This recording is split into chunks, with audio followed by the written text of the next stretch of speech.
Bismillahirrahmanirrahim. Assalamualaikum warahmatullahi wabarakatuh. Salam sehat untuk teman-teman dimanapun Anda berada, juga teman-teman yang beragama lain dimanapun Anda berada. Masih bersama saya, Tabrani Hendarto, masih mengupas tentang asam lambung GERD yang disertai gejala psikosomatis dan anxiety.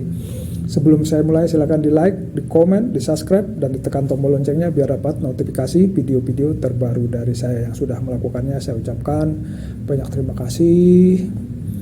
Semoga tetap setia menonton channel saya, dipahami, dipraktekkan, dan menemui apa yang kalian inginkan, sembuh, sehat kembali seperti sedia kala, baik psikis dan fisiknya. Amin, amin ya rabbal alamin.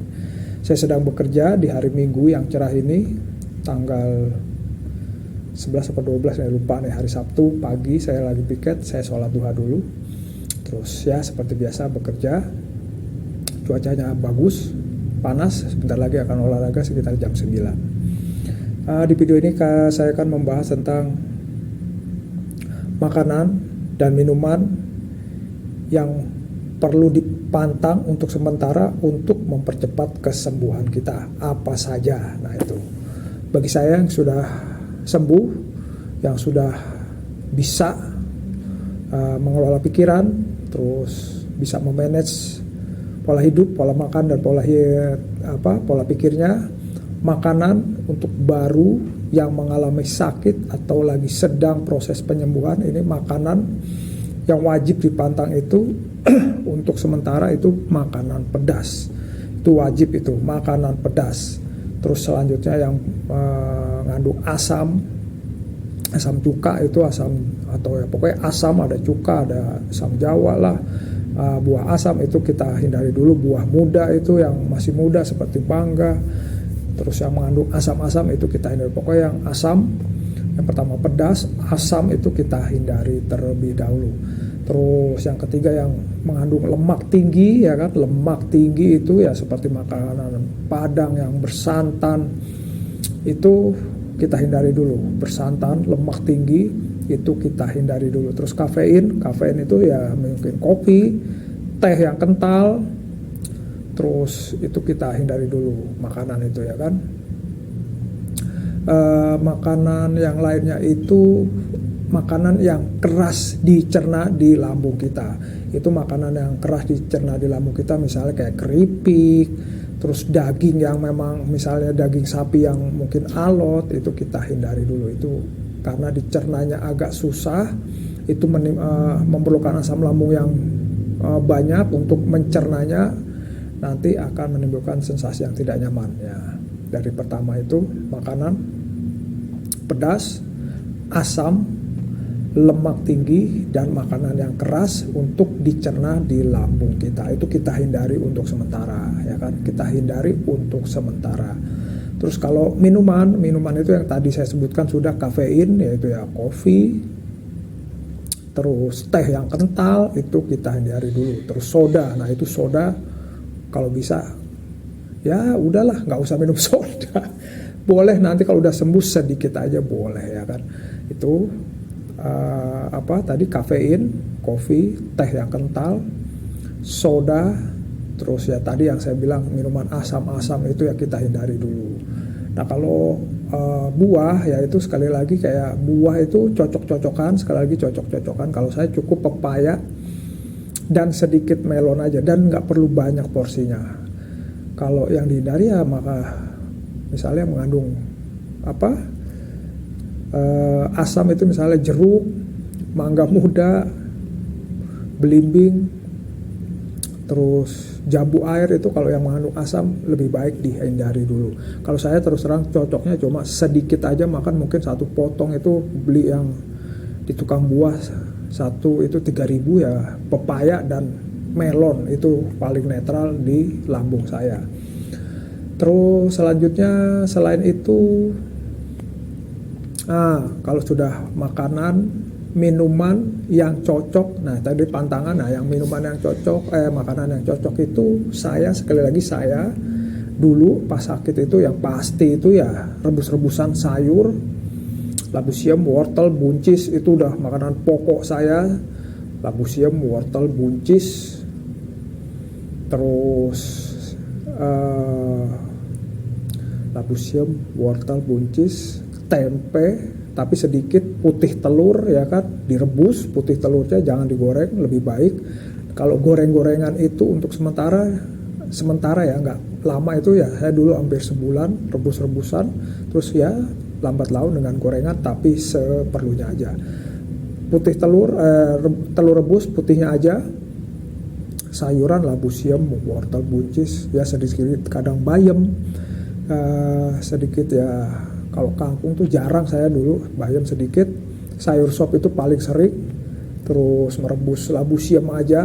Nah kalau buah yang direbus, nah itu saya suka labu kuning, tapi nggak banyak. Tapi kalau misalnya singkong, ubi jalar, atau yang lain itu kurang cocok karena mengandung gas. Kayak kentang juga mengandung gas. Jadi saya paling labu siam, wortel, buncis. Udah, itu sering banget itu. Ya alhamdulillah sampai sekarang ya saya sering masih makan rebus-rebusan itu sayur ya, untuk kesehatan juga, dengan usia yang nggak muda lagi, udah tahun depan udah 52 ya itu. Terus telur rebus, tempe, ikan goreng, ayam goreng bagian paha yang lembut ya kan, jangan terlalu keras. Terus ikan-ikanan tuh ya ikan kembung, kadang ya lele saya makan, tapi nggak banyak, yang pasti itu telur rebus wajib.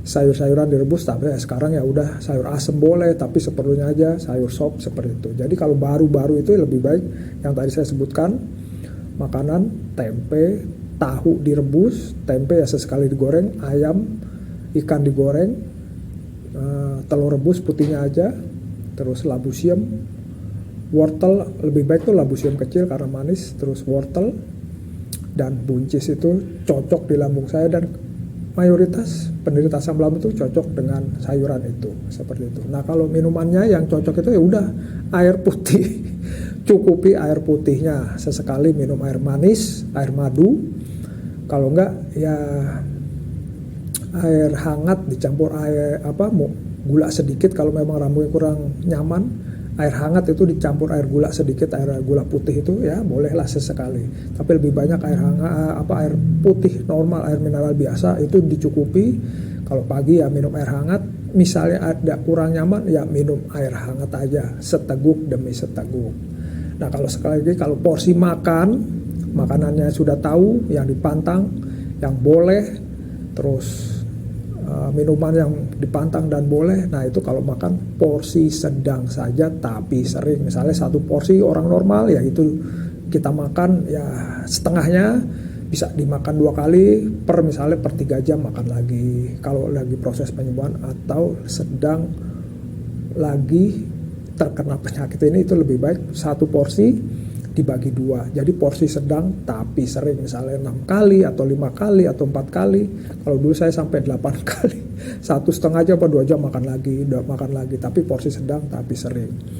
Nah itu kawan ya. Jadi kembali lagi seperti saya bilang tadi, makanan dipantang, pedas itu wajib, pedas, asam, mengandung lemak tinggi, terus yang keras dicerna di perut. Nah kalau minuman tuh ya kafein, kopi, teh yang kental, terus soda-soda, dan yang mengandung susu itu. Nah terakhirnya mengandung susu, minuman mengandung susu itu saya kurang nyaman. Paling kalau susu kedelai dan dikasih gulanya sedikit aja.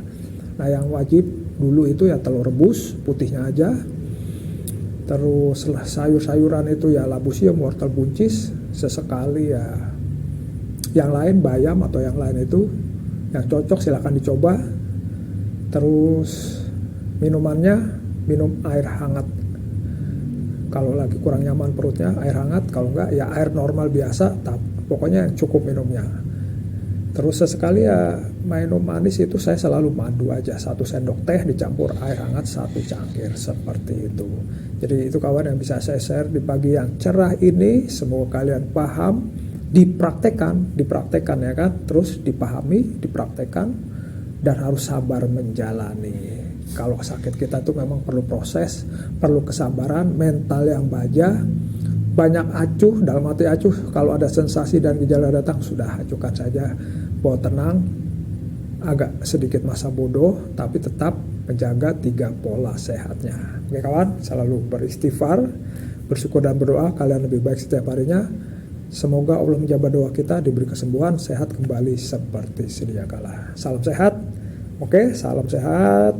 Mentally Outcome. Wassalamualaikum warahmatullahi wabarakatuh.